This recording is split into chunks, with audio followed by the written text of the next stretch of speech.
जिन्होंने कभी सांप को जीवित निगला है वे जानते हैं सांप केवल जीवित ही निगलते हैं, वे भोजन को चबाते नहीं है। और मैंने 1 मीटर लंबे ब्लैक मांबा को जीवित निगल लिया। हालांकि इसका आकार बहुत बड़ा था, मैंने इसे सहन किया और इसे निगल लिया क्योंकि वैश्विक उत्परिवर्तन आ गया था। 70% जीव उत्परिवर्तित राक्षस बन गए थे और मेरे सामने वाला ये ब्लैक मांबा पिछले जन्म में एक भयानक काले ड्रैगन में बदल गया था। केवल उत्परिवर्तन से पहले इसे निगलकर ही मैं ब्लैक मांबा के साथ शुद्ध हो सकता था। इस समय उत्परिवर्तन से 3 घंटे पहले पुनर्जन्म हुआ। मैं तुरंत कक्षा से बाहर निकलकर पीछे की पहाड़ी की ओर भागा। पीछे की पहाड़ी पर मैं पागलपन की तरह इस ब्लैक मांबा को ढूंढ रहा था। इस जीवन में केवल मुझे ही इसकी भयावहता का पता है। पिछले जीवन में सभी पात्रों को हराने वाला सुपर योद्धा, और सुपर योद्धा वो है जिसे बिना उत्परिवर्तन के कवच शक्ति जागृत होने की संभावना होती है। पिछले जीवन में मैंने बहुत कोशिश की लेकिन कवच जागृत नहीं कर पाया। आधी जिंदगी संघर्ष किया, अंत में उत्परिवर्तित जीवों द्वारा मारा गया। इसलिए इस जीवन में मैंने एक अलग रास्ता अपनाने का फैसला किया। 2.5 घंटे बाद मैंने झाड़ियों में देखा एक पूरी तरह से काला ब्लैक मांबा पेड़ की छाया में आराम कर रहा था। मैं सोच ही रहा था कि इसे जीवित कैसे निकलूं, तभी पास से एक बिल्ली के म्याऊं की आवाज आई। एक काफी मजबूत काली बिल्ली। ऐसा लग रहा था कि उसने उस ब्लैक मांबा को देख लिया है। अचानक बिल्ली की आंखें चमक उठी और वो चुपके से आगे बढ़ी। जब दोनों के बीच की दूरी 30 सेंटीमीटर से कम थी, ब्लैक मांबा अचानक उछल पड़ा। एक बिल्ली और एक सांप इस तरह आपस में उलझ गए। कुछ ही पल बाद चक्कर खाया हुआ ब्लैक मांबा भागना चाहता था, लेकिन बिल्ली इस स्वादिष्ट स्पाइसी स्ट्रिप को कैसे जाने देती। उसने फिर से बिल्ली के पंजों से हमला किया। जल्द ही ब्लैक मांबा बुरी तरह घायल हो गया। उसमें अब और लड़ने की ताकत नहीं बची थी। जैसे ही काली बिल्ली ने अपना सिर ऊंचा किया और उसे खाने के लिए आगे बढ़ी, मैं अचानक झाड़ियों से बाहर निकल आया। काली बिल्ली डर के मारे सकपका गई और एक झटके में पेड़ की ओर भाग गई, फिर मुड़कर मुझे घूरने लगी। मैंने उसकी परवाह नहीं की, बल्कि एक हाथ से मरणासन ब्लैक मांबा को उठा लिया। समय देखा तो 6:59 हो रहे थे। शुक्र है कि मैं समय पर पहुंच गया। वो काली बिल्ली दूर खड़ी थी और गई नहीं थी, मुझे गुस्से से घूर रही थी। अगर ये इंसान न होता तो वो अब तक अपना शिकार खा चुकी होती, लेकिन मुझे पता था कि वो इसे बिल्कुल नहीं खा सकती थी, क्योंकि 59 मिनट 30 सेकंड पर लेजर आने वाली थी। तब ब्लैक मांबा को वो कैसे खाती। मेरी धड़कनें तेज हो गई। मुझे आखिरी 20 सेकंड के भीतर हाथ में पकड़े 1 मीटर लंबे ब्लैक मांबा को निकलना था। जैसे ही समय 59 मिनट 30 सेकंड हुआ, मैंने आखिरी बार एक गहरी सांस ली। जब उल्टी गिनती 20 सेकंड पर पहुंची, आसमान का रंग बदलते देख मैं समझ गया कि ऑरोरा वायुमंडल में प्रवेश कर चुका है।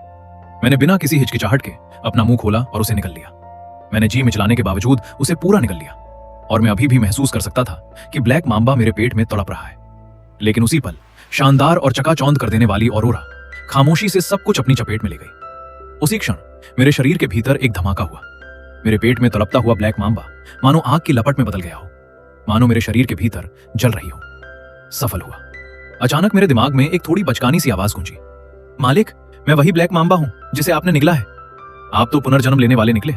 आपकी यादों में आपका पिछला जीवन बहुत ही पागलपन भरा था, तो मैं इतना शक्तिशाली था। कोई आश्चर्य नहीं कि आपने मुझे निगलने का इतना बड़ा जोखिम उठाया। क्या तुम मेरी यादें देख सकते हो मालिक? हम अब एक हो चुके हैं। हम दोनों में कोई अंतर नहीं है, लेकिन शरीर का पूरा नियंत्रण आपका ही है। मुझे वास्तव में खेद है, मुझे समझ नहीं आ रहा कि क्या कहूं। कोई बात नहीं, अब हम निश्चित रूप से पिछले जीवन से कहीं अधिक शक्तिशाली होंगे।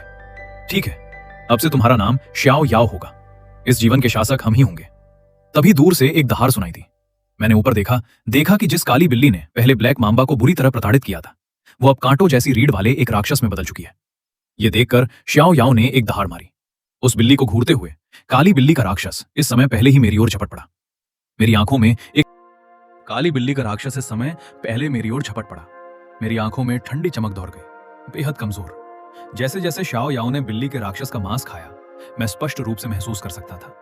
मेरे शरीर में गर्मी की लहरें उठ रही थीं। कोशिकाएं पहले से कहीं अधिक सक्रिय हो गई थीं। मैंने अपने पिछले जीवन के अभ्यास के तरीकों को आजमाने की कोशिश की। नतीजतन मैं सूरज की रोशनी को सोख नहीं पा रहा था। अभ्यास करने के लिए शक्तिशाली मांस का सेवन करना ही होगा। ये सोचकर कि सुपर अवेकनेस के जागृत होने के बाद वे अभ्यास के लिए तारों की रोशनी को सोख सकते हैं, मैं सुपर वॉरियर नहीं हूं। इसलिए मुझे अभी की सूरज की रोशनी में पहले से कोई अंतर महसूस नहीं हुआ। मालिक, हमें बदला लेने चलना चाहिए। क्या पिछले जीवन के स्कूल में कोई ऐसा नहीं था जो आपको जानवर समझता था? हम अभी उसे खत्म करने जा रहे हैं। मेरी यादें ही उसकी यादें हैं। जब मैं स्कूल के गेट पर पहुंचा तो क्लास खत्म हो चुकी थी। आने जाने वाले छात्रों की भीड़ बहुत थी। मैं स्कूल के अंदर नहीं गया बल्कि बाहर लिन यून के निकलने का इंतजार करने लगा, क्योंकि वो 5:30 बजे के आसपास अमीर दोस्तों के एक समूह के साथ खाना खाने बाहर जाता है और मैं इस समय स्कूल के मुख्य द्वार पर इंतजार कर रहा था। सफेद बालों के साथ, बिना शर्ट के और छाती पर टैटू बनवाए हुए, तुरंत ही एक अनोखा नजारा बन गया। देखो देखो, कुछ घंटों बाद तुम लोग रोगे थोड़ी देर में। मैंने आखिरकार अपने शिकार को देख लिया। वो अमीर दोस्तों के एक समूह के साथ हंसते खेलते स्कूल से बाहर निकला। इस व्यक्ति को देखकर मुझे अपने पिछले जन्म की याद आ गई। उन अमीर दोस्तों ने अपनी जान बचाने के लिए मुझे राक्षसों को आकर्षित करने के लिए बाहर धकेल दिया था, जिसकी वजह से मैंने अपनी 3 उंगलियां खो दी और और लगभग अपनी जान भी गंवा बैठा था। मेरे चेहरे पर एक क्रूर मुस्कान आ गई और मैं तेजी से उनकी ओर बढ़ा। एक जिद्दी अमीर लड़के ने मुझे आते देख रास्ता नहीं छोड़ा और चिल्लाकर कहा, तुम कौन हो, रास्ते से हटो। लिन यून ने मेरी ओर एक नजर डाली और उपहास करते हुए कहा, ये अजीब सा दिखने वाला कौन है, वापस जाओ। मैंने कुछ नहीं कहा। एक कदम में उसके सामने आ गया, अपने बाएं हाथ से सीधे उसकी गर्दन पकड़ ली। दो सुरक्षा गार्ड मेरी उस एक नजर से इतने डर गए कि कांपने लगे। उनकी दौड़ने की गति अचानक रुक गई। उनके रुकने के उस पल में मैंने अपना पैर उठाया और कुचल दिया। लिन यून ने दर्द में कराह भरी और पूरी तरह बेहोश हो गया। इससे मेरे चेहरे पर एक संतोषजनक मुस्कान आ गई। आखिरकार पिछले जन्म में बिना किसी सुपर पावर के मैं सर्वनाश के बाद 8 साल तक जीवित रहा था। मेरे दिल का अंधेरा मेरी हड्डियों तक समझ चुका था। इसे पकड़ो! एक सुरक्षा गार्ड ने दांत पीसकर इलेक्ट्रिक डंडा लहराते हुए हमला किया। मेरे चेहरे पर एक क्रूरता की झलक दिखी। मैंने अपना हाथ बढ़ाया। सुरक्षा गार्ड एक टूटी हुई पतंग की तरह उड़ गया और सीधे ढेर हो गया। ये दृश्य देखकर वहां मौजूद छात्र डर के मारे पीछे हटने लगे। सब लोग यहां से चले जाओ। तुम लोगों में से केवल कुछ ही लोग 1 घंटे से अधिक समय तक जीवित रह पाएंगे। ऐसी चीजों की चिंता करने की कोई जरूरत नहीं है। इतना कहकर मैं सीधे वहां से चला गया। शाम के 6 बज चुके थे। असली कयामत आ चुकी थी।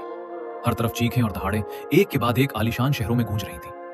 कुछ लोग जो अपनी जान बचाकर भाग रहे थे, भागते भागते अचानक उनके मुंह से झाग निकलने लगा और फिर उनका पूरा सिर फट गया, जिसमें से एक विशाल खूनी मुंह बाहर निकला जो बेहद खूंखार था और उसने अपने पास मौजूद लोगों को निगल लिया। कुछ पेड़ भी ऐसे थे जो पहले पत्तों से भरे हुए थे, लेकिन अचानक सूख कर मुरझा गए और उनमें से अजीबोगरीब शाखाएं निकल आई। जो भी इंसान वहां से गुजरता वे उसे सीधे जकड़ कर निकल लेते। इस समय मैं 88वीं मंजिल पर स्थित ऑफिस में था और खिड़की से पूरे शहर को नीचे देख रहा था। सड़कों पर म्यूटेंट राक्षस इंसानों के झुंडों का पीछा कर रहे थे। मैं हूं सबसे धारदार हथियार लेने के लिए। ये कटाना इन घिनौने राक्षसों को अगर मैं खाली हाथ मारता तो ये वास्तव में संभव नहीं था। मालिक, क्या हम पहले कुछ सामान लूटें या फिर इस शहर के चिड़ियाघर में मौजूद बंदरों के राजा को खत्म करने जाएं? तभी दरवाजे के बाहर से एक महिला की चीख सुनाई दी और फिर पेशेवर कपड़ों में एक महिला घबराते हुए इस दफ्तर में दौड़कर आई। ये सब करने के बाद वो पूरी तरह से जमीन पर गिर पड़ी। उसका शरीर हल्का हल्का कांप रहा था और उसके चेहरे पर पूरी तरह निराशा थी।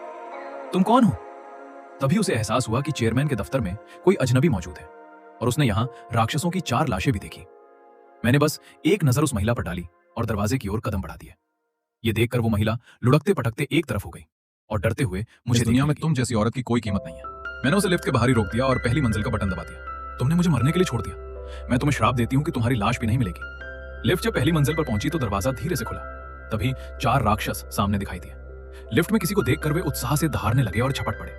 मैं आगे बढ़ा और एक एक करके सबको काट दिया, बिल्कुल तबाही मचाते हुए, आसानी से जैसे तरबूज काट रहा हूं। मालिक, हम कहां जा रहे हैं? एक भूमिगत गिरोह को अपने अधीन करने। एक व्यक्ति की शक्ति अंततः सीमित होती है। जिस गिरोह को मैं अपने अधीन करना चाहता हूं उसमें 6 या 7 सुपर 5 योद्धा है। मैं हुआंग तियान बिल्डिंग से बाहर निकला।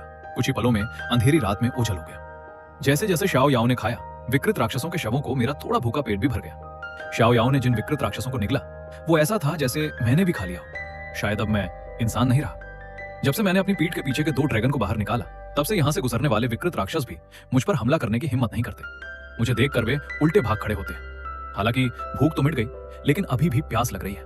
मैं पानी और भोजन की तलाश में ही था कि अचानक दूर सड़क पर गोलियों की तेज आवाज सुनाई दी। रात के अंधेरे में मैं कुछ ही कदमों में इस गली से गायब हो गया और उस जगह पहुंचा जहां से गोलियों की आवाज आ रही थी। इस सुपरमार्केट के प्रवेश द्वार पर 2-3 दर्जन पूरी तरह से लैस सैनिक चारों तरफ अंधाधुंध फायरिंग कर रहे थे।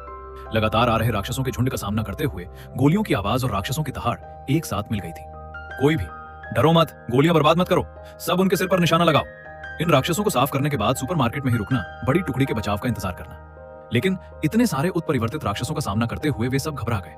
अचानक अंधेरे से एक नुकीला टेंटेकल निकला जिसने 3-4 सैनिकों को एक साथ छेद दिया और फिर उन्हें खींच ले गया। कप्तान का चेहरा बिगड़ गया। उसने उस अंधेरे की ओर 2 ग्रेनेड फेंके और फिर अंधाधुंध फायरिंग करने लगा। सुपरमार्केट के अंदर 100 से अधिक बचे हुए लोग एक साथ दुबके हुए थे। बाहर गोलियों की आवाज और राक्षसों की दहाड़ सुनकर वे कांप। दोस्तों, दुनिया में तो कयामत आ चुकी है, लेकिन कहानी में असली तबाही तो अब शुरू होने वाली है। आगे बढ़ने से पहले जल्दी से कमेंट करके बताओ कि अगर सच में दुनिया खत्म होने वाली हो और आपको किसी जानवर को निगल कर उसकी सुपर पावर लेनी हो तो आप किस जानवर को चुनेंगे? देखते हैं किसका आइडिया सबसे खतरनाक होता है। वीडियो में खो जाने से पहले फटाफट उस नीले लाइक बटन को दबा दो और चैनल को सब्सक्राइब कर लो, क्योंकि आगे जो होने वाला है वो आपके रोंगटे खड़े कर देगा।